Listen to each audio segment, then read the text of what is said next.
Hello friends, welcome back to my channel Lipi's daily infotainment. বন্ধুরা, নিশ্চয়ই সবাই খুব ভালো আছো, আমিও ভালো আছি। তাই তো ঠিক সময় মতো তোমাদের কাছে খুব প্রয়োজনীয় একটা রেসিপি নিয়ে হাজির হয়ে গেলাম। খুব প্রয়োজনীয় বলছি এই কারণে, বিকেল হলেই তো সবাই কী খাবো এরকম করতে থাকে। তাই চটজলদি যাতে আমরা কিছু একটা তৈরি করে দিতে পারি, সেই জন্য আজকের এই রেসিপি। দেখতেই পাচ্ছ, ঝরঝরে ভেজিটেবল নুডলস। মূল রেসিপিতে যাচ্ছি তার আগে যে সকল বন্ধুরা আমার চ্যানেলটিকে সাবস্ক্রাইব করনি তাদেরকে রিকোয়েস্ট করব, সাবস্ক্রাইব করে বেল বাটন প্রেস করে আমার সাথে থাকবে। আর যারা আগে থেকে আছো তাদেরকে অসংখ্য ধন্যবাদ।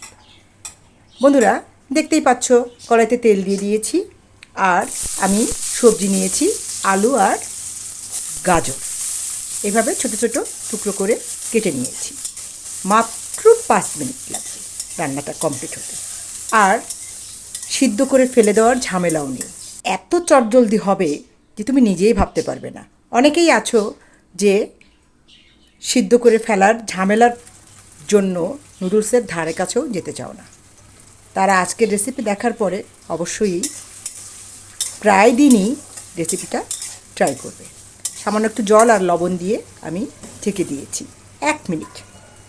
একটু লো ফ্লেমে রেখে দেখে নেব যে আলুটা গলেছে কি না। না, আলুটা গলেনি। 1 মিনিটে আলুটা গলেনি। আরও 1 মিনিট সময় নিয়ে আমি ঢেকে দিয়ে কুক করে নেব। মোট 2 মিনিট আমি এভাবে ঢেকে দিয়ে কুক করেছি। এখন যে পরিস্থিতিটা আছে, মানে যতটা সিদ্ধ হয়েছে, এই পর্যায়ে আমি মাঝারি সাইজের 2টো পেঁয়াজ কুচি করে রেখেছিলাম, সেগুলো দিয়ে দিলাম। আর ভালো করে নেড়ে চেড়ে পেঁয়াজগুলোকে ছাড়িয়ে দিচ্ছি, কেননা পেঁয়াজগুলো খুব বেশি ভালো করে কুচি করেছিলাম না, তাই একটু খুন্তি দিয়ে চেপে চেপে ভেঙে দিচ্ছি। আর ফ্লেমটাকে একটু হাই করে দিলাম। ভালো করে নেড়ে চেড়ে দেখে নিচ্ছি কতটা সিদ্ধ হয়েছে। যতটা হয়েছে নো টেনশন, দ্যাটস এনাফ। এবার বন্ধুরা দিয়ে দিচ্ছি একটা ডিম ভেঙে। ভাবছো ভেজিটেবলস নুডলসে আবার ডিম কেন? এটা খেয়ে দেখবে, ভালো লাগবে। ইচ্ছে হলে দিতে পারো, আবার যদি সম্পূর্ণ ভেজ করতে চাও ভেজ করতে পারো, নো প্রবলেম। যেমন খেতে চাইবে তেমনই করবে। একটা ডিম দিয়েছি। আর আমি কিন্তু এখানে কী যেন একটা নাম আমার ঠিক মনে আসছে না, স্টিকি কি একটা নুডলস ছিল এটা, সেটা 1.5টা পিস ছিল এখানে, 1.5টা প্যাকেট ছিল। মানে 1 প্যাকেট আমার কাছে পুরোপুরি ছিল, আর হাফ আমি অন্য একটা কাজে ব্যবহার করেছিলাম, মেবি ফালুদাতে। এই 1.5টা দিয়ে আমি ভালো করে ভেঙে একটু নেড়ে চেড়ে নিয়েছি। আর এবার দিয়ে দিলাম ক্যাপসিকাম। একটা ক্যাপসিকামের অর্ধেকটা ভেঙে দিয়ে দিচ্ছি।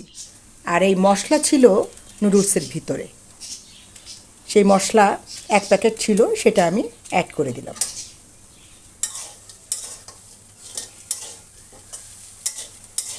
এবার ভালো করে 1 মিনিট নেড়ে চেড়ে কুক করে নেব। আর ফুটন্ত গরম জল 1/2 কাপ দিয়ে দেব। এত ঝরঝরে হবে নিজেরা ভাবতেও পারবে না। অনেকে ঝরঝরে হবে বলে সিদ্ধ করে ফেলে দেয়। তাদের ধারণা যে বোধহয় এভাবে সিদ্ধ করে না নিলে নুডলসগুলো একে অপরের সঙ্গে জড়িয়ে যাবে। না বন্ধুরা, অত্যন্ত সুন্দর হয়, খেতেও টেস্টি হয়, আর উপকারেও বটে। কেননা সিদ্ধ করে ফেলে দিলে তো এর যে আসল যে উপাদান বা উপকরণ, সেটা চলেই যাবে। তার চেয়ে বরং এটা এখানে থেকে যাওয়াতে ভালো হয় না? হ্যাঁ বন্ধুরা, দেখো আমার নুডলসগুলো কিন্তু এভাবে সুন্দর ছাড়া ছাড়া হয়ে গেছে already. R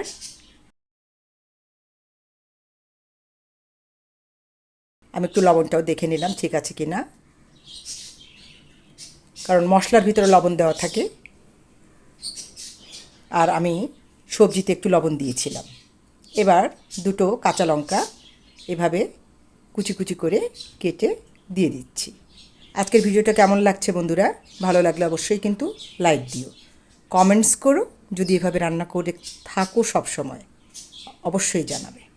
R share friends and ফ্যামিলির সঙ্গে করো, কেননা তারা যদি ভয় পায় যে বাবা সিদ্ধ করতে হবে, নুডলসের এত ঝামেলা করতে হবে, কে এত নুডলস রান্না করবে, তাদের জন্য এটা খুবই প্রয়োজনীয়। আর যে সকল বন্ধুরা দেখতে দেখতে এখনও সাবস্ক্রাইব করে উঠতে পারোনি, তাদেরকে আবারও রিকোয়েস্ট করব, সাবস্ক্রাইব করে বেল বাটন প্রেস করে আমার সাথে থেকো, ঠিক আছে? দেখো কতটা ঝরঝরে হয়েছে, আর খেতে অসাধারণ হয়েছে। অবশ্যই বাসায় খেয়ে দেখবে, ঠিক আছে? আজকের ভিডিও কিন্তু এই পর্যন্তই। পরবর্তী পর্যায়ে আবার নতুন কোনো ভিডিও নিয়ে ঠিক সময় মতো তোমাদের কাছে চলে আসবো। সে পর্যন্ত ভালো থেকো সবাই। Tata, thanks for watching.